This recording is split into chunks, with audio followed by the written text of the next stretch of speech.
So I've just handed out a lot of final review stuff here in class. It's available in Moodle. We'll do that tomorrow.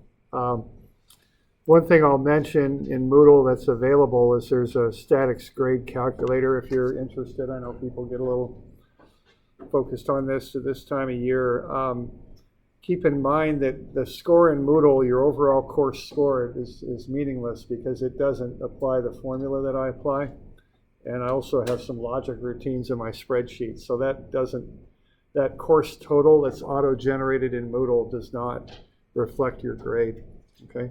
Now, you do have all your homework in there, so that's all. You can get your homework scores off of that, plus your midterm scores. So if you want to kind of see where you're at, you can hit this spreadsheet right here, which is in Moodle at the top. Or, well, it's not at the top, it's under downloads here, okay, right there. And then what that is just a spreadsheet that has entries that you can make on the top, okay? So you enter your scores up here.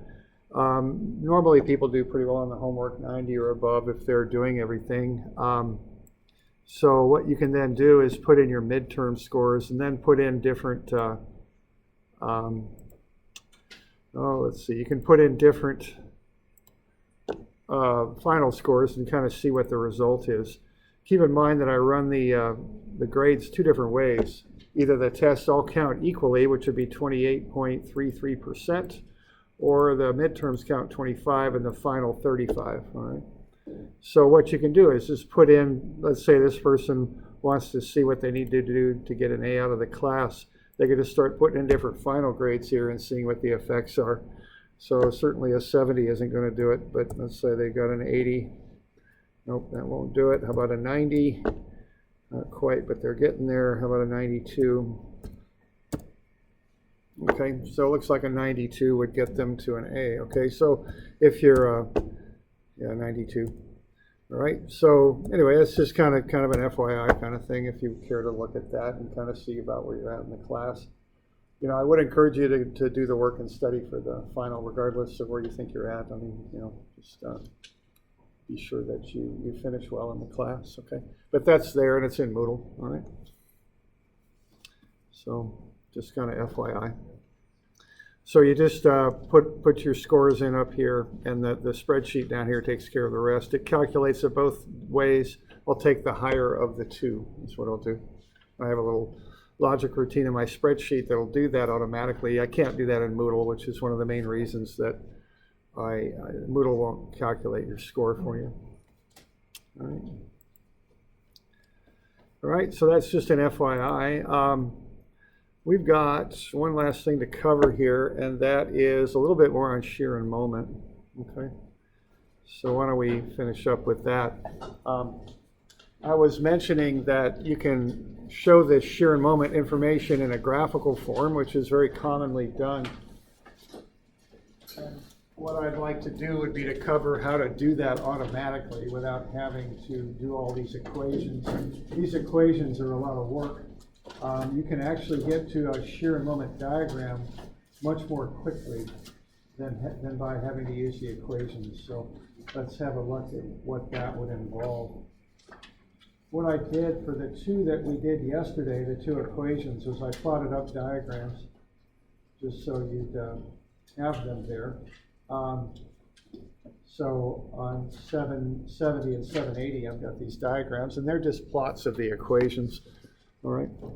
And I will point out that, doing these equations is a lot of work, detailed sort of work that is a bit involved, and, there's a lot of potential there for error. You can see what's going on with this one. Okay. And then you could plot up those equations to get to these shear and moment diagrams. V means shear, M means moment. It turns out there's a much faster way to plot those diagrams rather than having to come up with these long equations. And this is very commonly done in engineering, so it's something we want to start to look at. We'll also look at this in strength of materials. A lot of you will take that class too.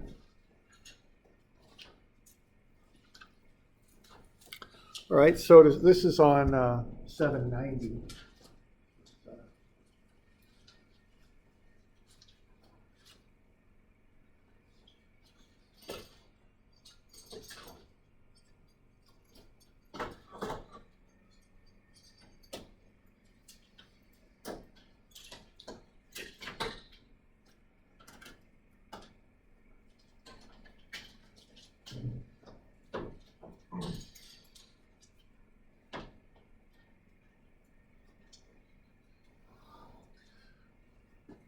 So if we look at these relationships here, what we're gonna do to derive how to drop these diagrams is look at a chunk of beam. It's gonna have a distributed load on it, and the load will be up, just so we get kind of clean positive relationships in our equations, which is a little unusual having the load up, but that's how we'll have that.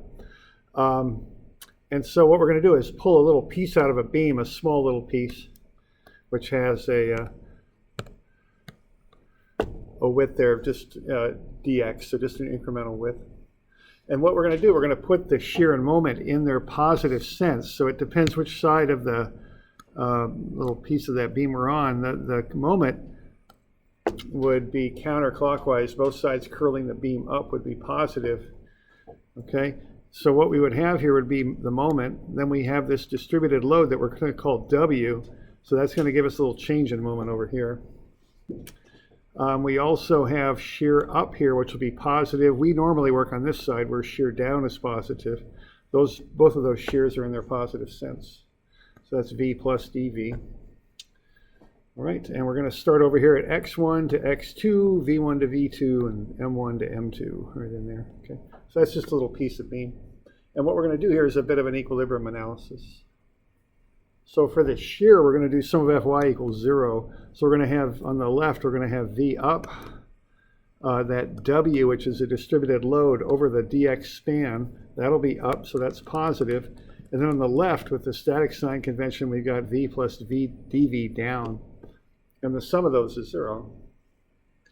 All right, so we got V up and V down, so that just goes away.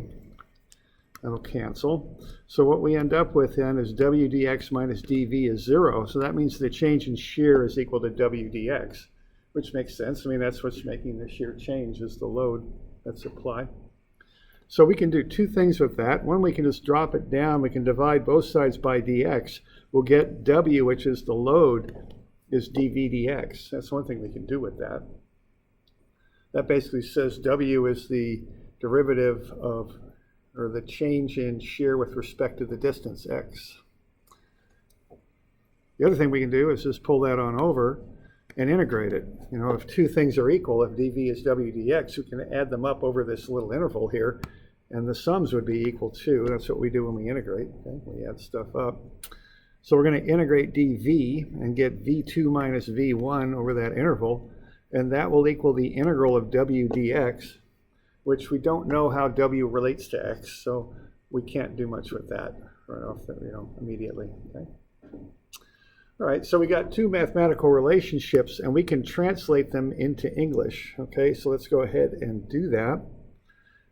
This one tells us, this gets us our first rule. The value of the distributed load at a point, which is W, is equal to the slope of the shear diagram at that point, dV dx. Okay. So if you know what the value of the distributed load is on a beam, you can find the slope of the shear diagram.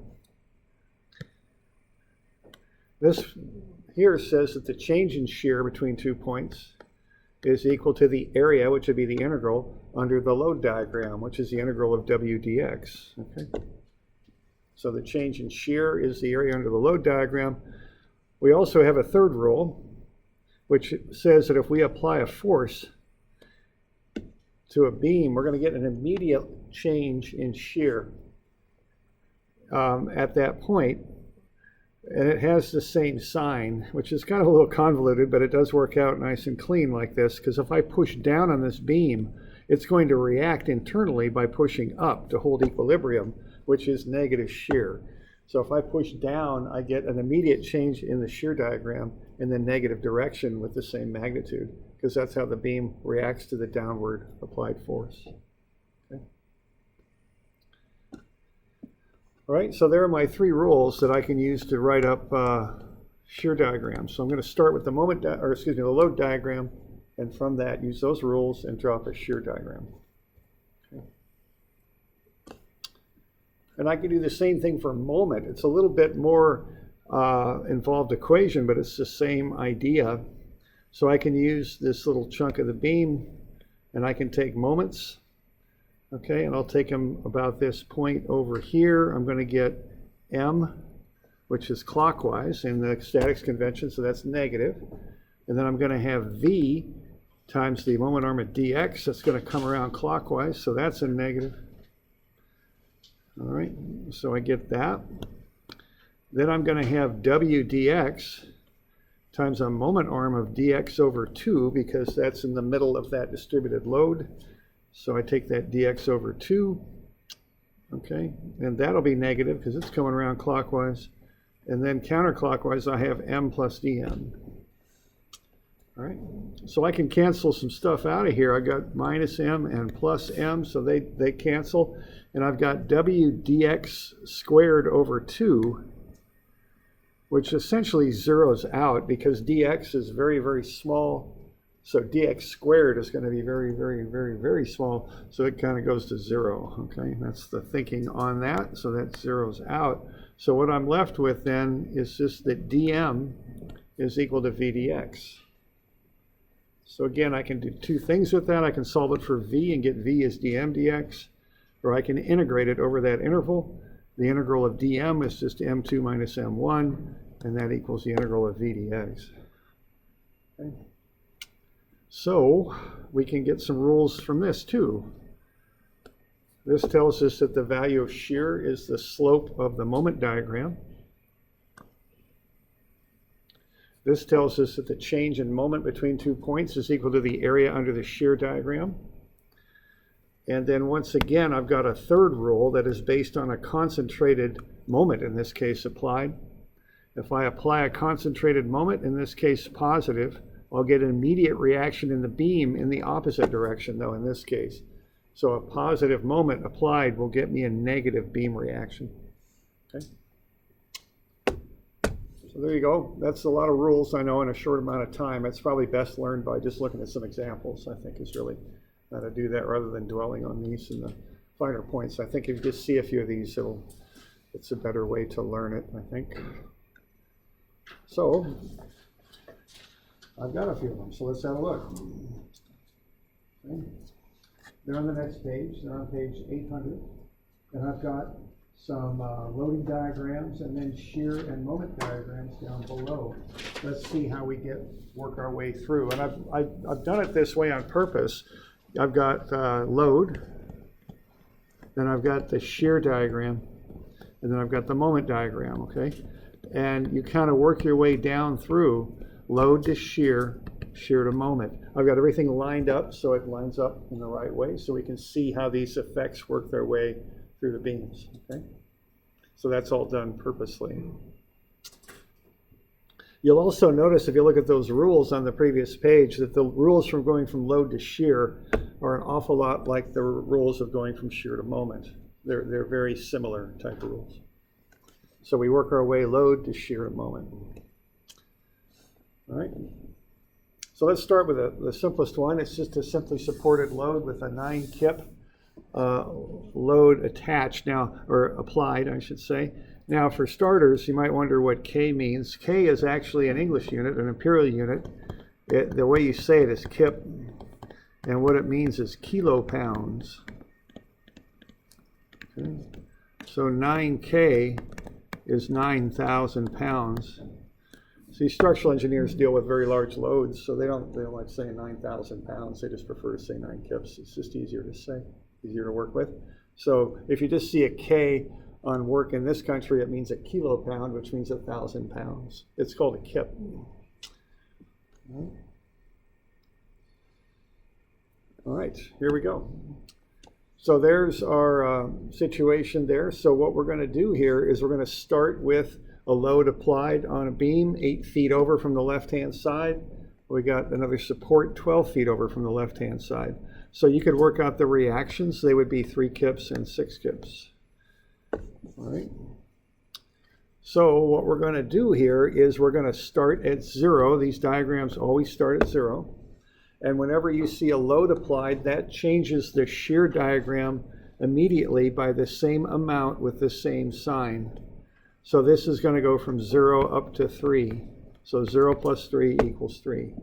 That happens immediately on account of the reaction. The reaction is an applied force. Okay. Now you start working your way across the beam to the right. The change in shear is equal to the value of the distributed load. Well, you might notice there isn't a distributed load. So as a result of that, the shear doesn't change. So it just goes straight across. Okay.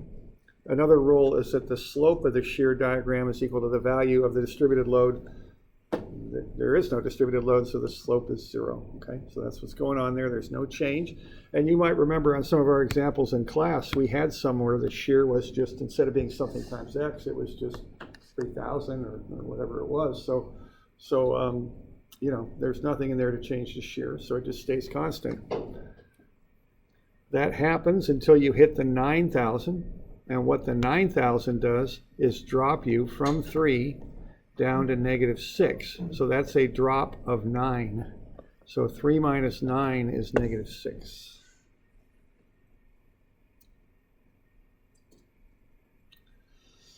Okay. Then as you work your way across, you've got a slope equal to the value of the distributed load, which is 0. So no change once again until you hit the reaction of 6, which takes you up by 6 and gets you back up to 0. Which is a good thing, because these diagrams should start at 0 and end at 0. That's how they work.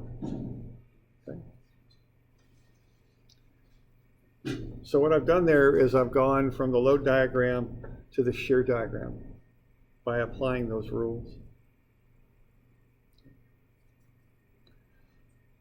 Now you'll notice on the load diagram there's no distributed load, so there's no areas to calculate. But on the shear diagram, there are areas to calculate. So let's go ahead and do that. Whenever I see areas, I calculate them, because the area of one diagram gets you the change in the next diagram. So I want to get the area of the shear diagram. The area there, it has a height of 3 and a span of 8. So 3 times 8 is 24. On the other side, I've got a height of -6. And a distance, a base of 4, so the area is -24. So what happens with that moment diagram then is I start at 0 and I go up to 24, because the area under the shear diagram is 24. The slope of the moment diagram equals the value of the shear. The shear here is 3, so that slope is 3. Now I write out the word slope because m for slope is, y equals mx plus b. I don't like using m there because it looks a lot like moment, of course, so I usually write out the word slope. Okay. Then I'm at 24. I change by an area equal to by an amount equal to the area under the shear diagram. So when I'm at 24, I then change by -24, and that gets me back down to 0, which is where I ought to be. So what's happening there is I start at 0, I go up to 24, then I drop back down to 0. I also have straight lines on the moment diagram because the slope of the moment diagram is the value of the shear. The shear is 3 throughout that run and -6 throughout that run.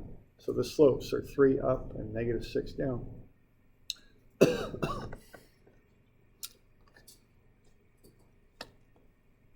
Okay.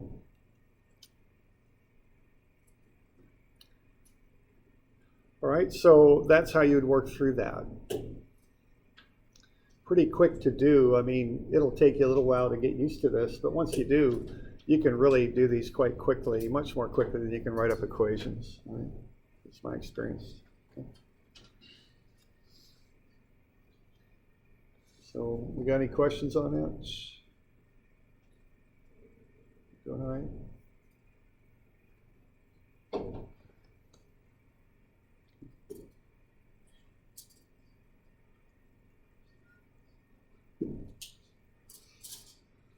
So that's a point load. Let's do a simple span with a distributed load. Okay, so I got 3 kips per foot there over a 12-foot span. I'm going to have reactions of 18 and 18 on either side. That's a symmetrical load. So what's going to happen is I'm immediately going to jump up from 0 up to 18. Okay, so that's 0 where I start. You always start these diagrams at 0. I'm going to go up by the amount of that concentrated load, which is 18. That's going to get me up to 18.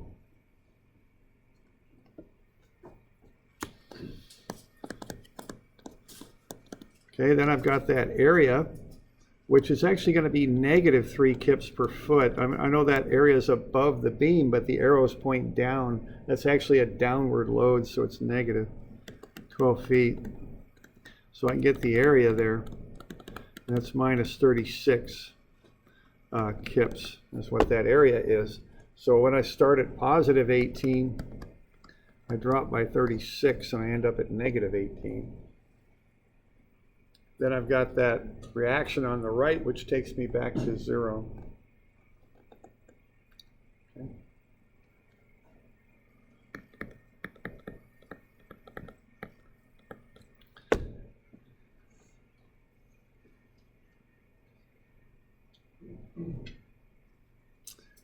All right, now I want to know a little bit more about this. What I've got here is I've got that change in area. I want to look at the slope. Now the slope is constant.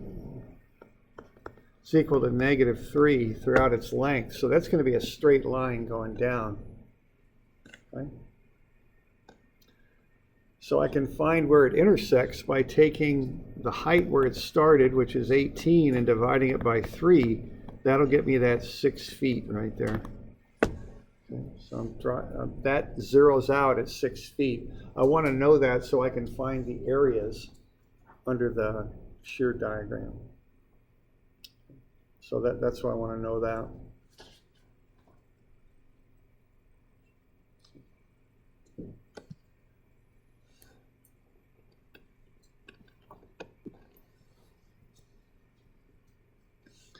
So I'm going to find those areas. They're triangles. So 1/2 times the base times the height. The height is 18. The base is 6 on the left. +54. The height is -18 and the base is 6 on the right, so it's -54. So whenever I see those areas to calculate, I calculate them up because I need them. They get me the change of the next diagram is what they get me.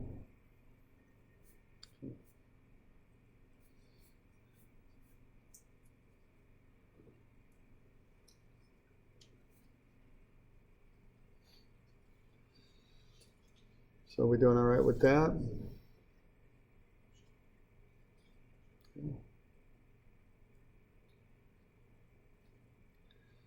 All right. Right now I'm interested in the moment diagram next. And what I've got there is I've got the area to the left, the area to the right. So I start at 0 and then I go up or increase by 54. So I end up at 54 at the top, then I drop by the area to get to the other side, so I end up at 0, okay? So I start and end at 0, and I hit a maximum of 54.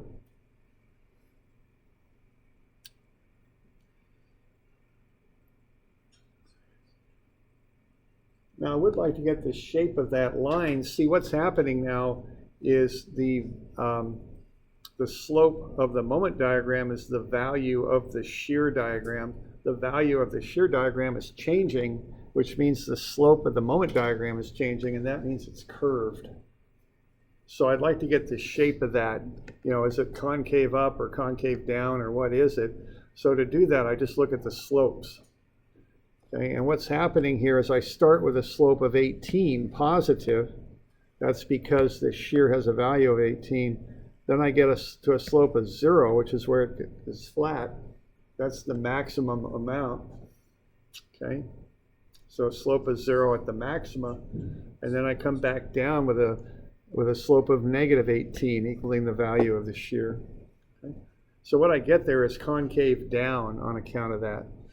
I go from a positive slope to a 0 slope to a negative slope, so that curve is concave down. So it starts positive, flattens out, and then it goes negative.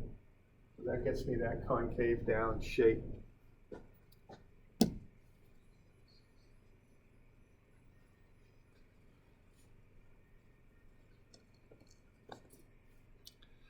All right, so again, you can, when you get comfortable with these, you can create these very quickly, much more easily than you can write up all those equations. It's the preferred method for a simpler diagram. If you got a simple loading, just knock them out. It's just quicker.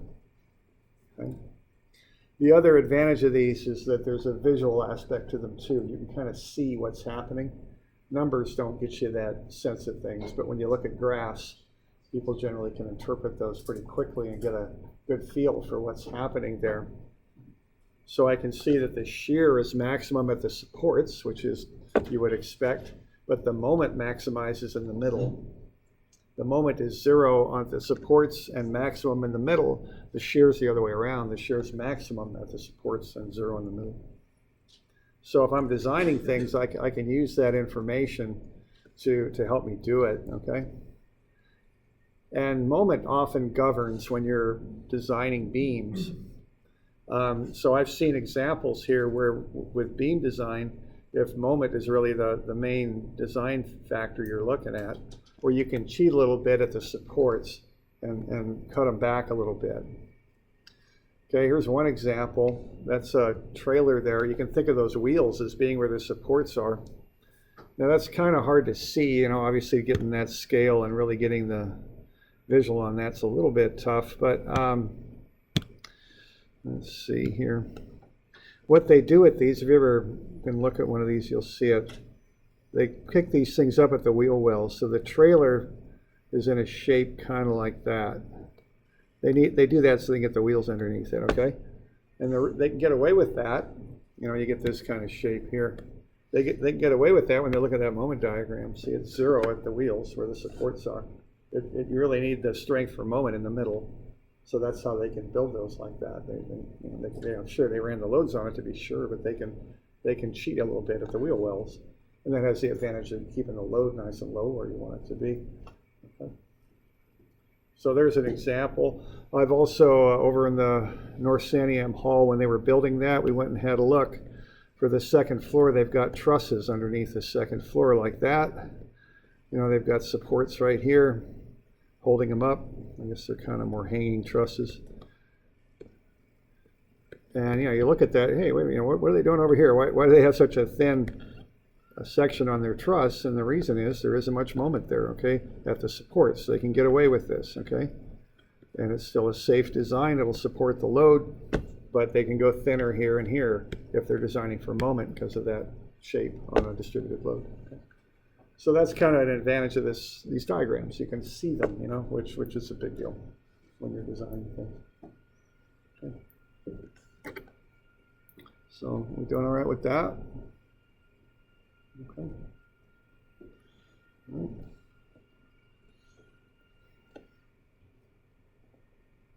Oh, there you go. That's there you can see kind of that sloping of that beam there. See, they got those little struts in there that kind of extend out too. Right? Okay. There we go. All right, let's kind of put the two together and come up with a diagram for the last one. So what I did, I just combined the distributed load and the point load. The reactions are a little bit out of balance here. They're 21 on the left, 24 on the right. Got a 9 kip load at 8 feet and then 3 kips per foot for the span. All right, so what's going on here is we get a little bit out of balance because we've got this load that isn't in the middle. So we got 21 kips there. Then we drop at 3. So the slope here is equal to the value of the distributed load. So it's -3. So that'll get you down over here. Now let's figure out where that zeroes out. Let's look at a couple of things here. Let's first get this area. Now that area is -3 because that's a downward load times 8 feet. And that's -24 kips. On the back side, the area is a -3 kips per foot times 4 feet. That's -12 kips, okay? So what's going on there is you start at 21 for the reaction, then you go down from there to -3 because 21 minus the area of 24 is equal to -3.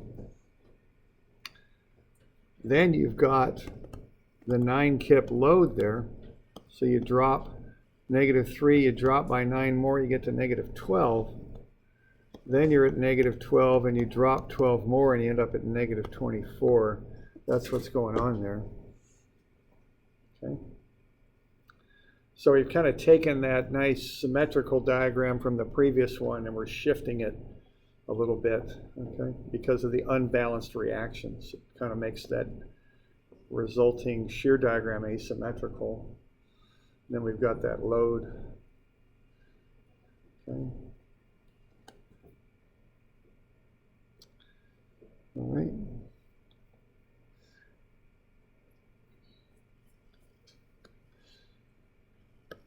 All right, so to get to the moment diagram then, what we want to do is find the area under the shear diagram. So we're going to want to figure out where it zeroes out. So we know what's positive area on the left and negative area on the right. So to do that, we take the 21 kips for the reaction, slope and negative 3. So 21 over 3 is 7. So that zeroes out at 7 feet.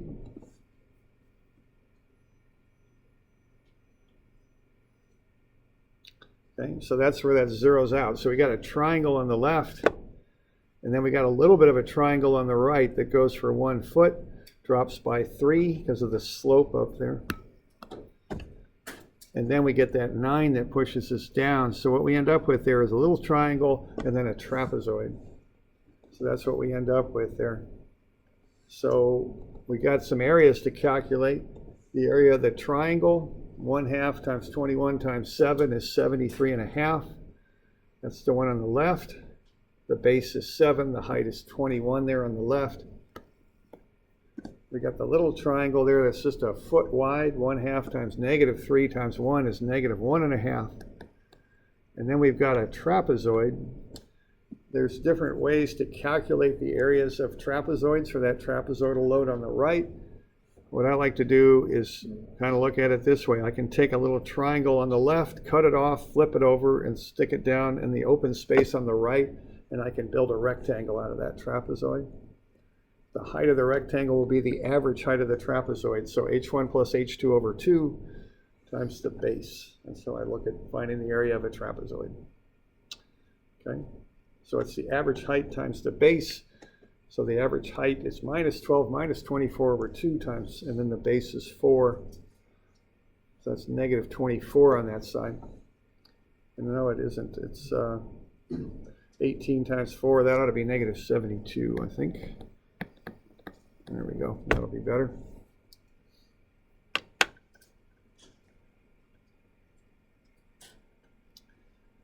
So that'll get us that moment diagram. We still have that relationship with the slopes going from a positive slope to 0 to a negative slope, so it's concave down.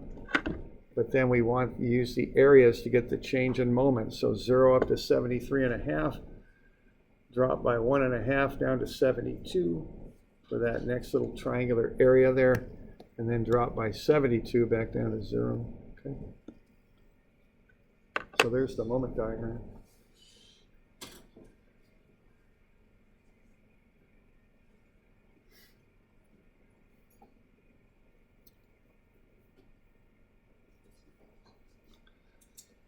So there's just some shear moment diagrams. Again, once you get comfortable with them, you can knock them out pretty quick. And you know, you could imagine how much time you'd spend writing up equations on that. It'd be a good bit of work. So this one's a lot quicker method to get to a usable result. Okay.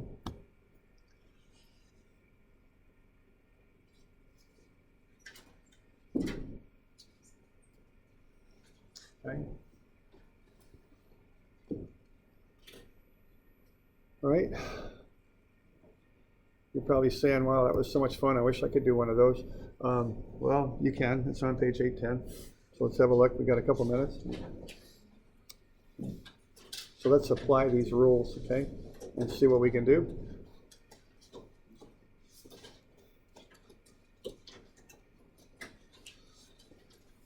So what I've done there is I found the reactions. We got a beam with a concentrated load there, 400 kilonewtons. And then we've got 200 kilonewtons per meter after that.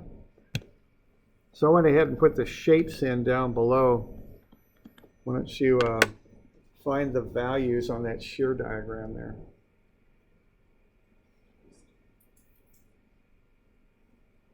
So see if you can get the values on the shear diagram, then once you've got them, work it on down to the moment diagram.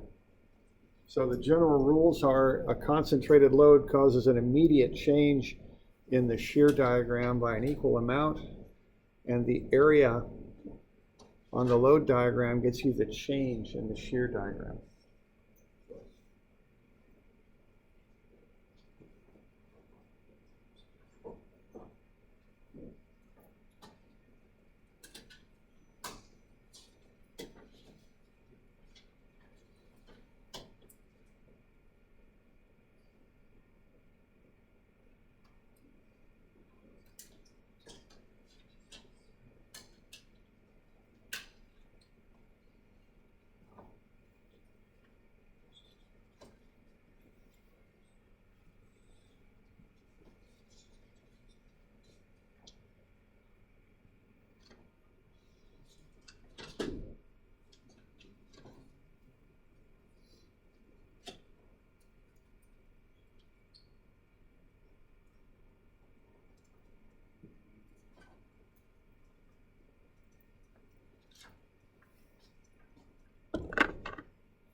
So that'll start at 0 and kick up to 325 is what it'll do there on the left. Probably going to want to find the area under that distributed load. Keep in mind the arrow's pointing down.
They'll get to something like that for the shear. So 0 up to 325, holds at 325, then the 400 pushes down, negative 75. The area under that section of the load diagram there is negative 200, so you get down to negative 275, then you work your way across, 275 back up to 0.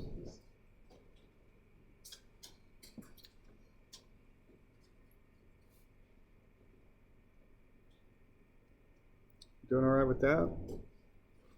And then you want to do the same sort of thing. You're going to want to break this thing up into blocks and find the areas for each of these sections. The areas on the shear diagram will get you the change in the moment diagram.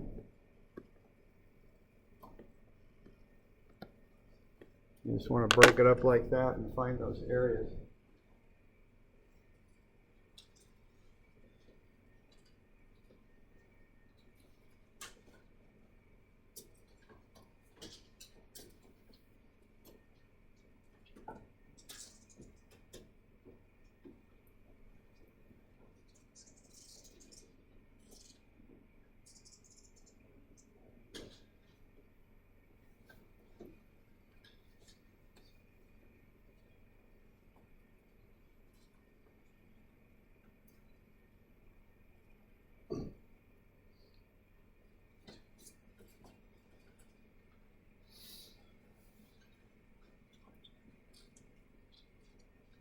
So get those areas. What is the first one? 467 and a half or something? I can't remember. Probably not. 562. 562? Is it? Yeah. That sounds better. Yeah. What? 162 and a half and Is it 5?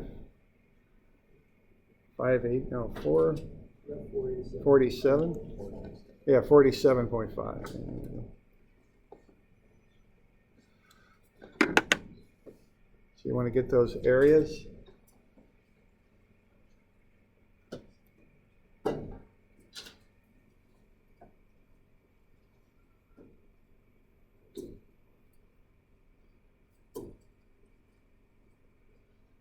And once you got the areas, those are the changes in the diagram below. They're not the values of the diagram below, they're the changes in the diagram below.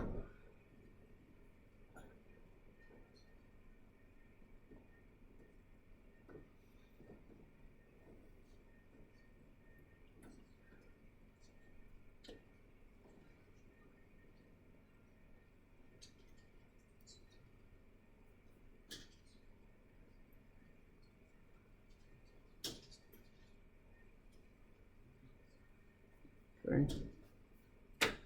So that's the basic approach on these.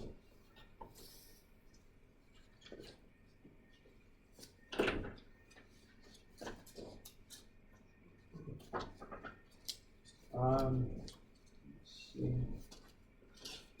If you work through a few of these, go something like that.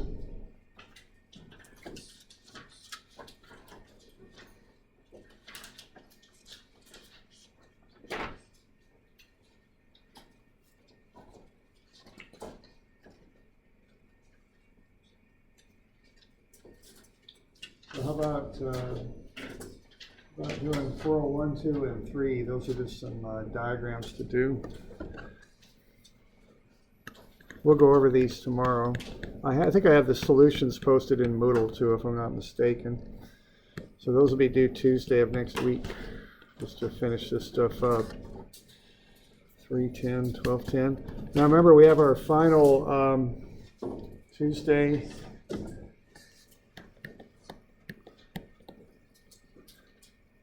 From 2:30 to 4:20. And we're going to be in North Santiam Hall. And does anyone remember which room we're going to be in? 207? Okay, thanks. Yeah. I think those are different for us. Those are like incline blocks with friction. Oh, they are. We don't want those.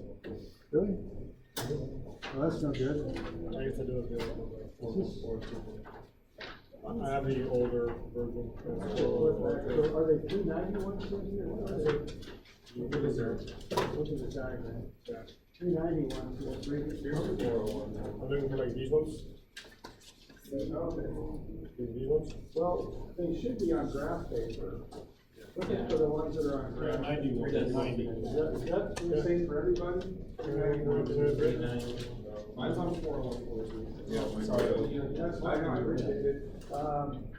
So now, 391, 2, and 3. Does somebody have 401, 2, and 3? Yeah, mine's 401. So which book is the 401, 2, 3? The new one? Okay. So yeah, it looks like we got a little confusion with the numbers. So this is statics fall 219B, right? Yeah. And then but unfortunately there's different numbers on the other. It's statics fall just 219. That's 391, 2, and 3. Is that correct? Yeah. Okay, thanks for pointing that out. I didn't realize that was the case. So it's odd. But anyway, there we go. Thanks. Okay.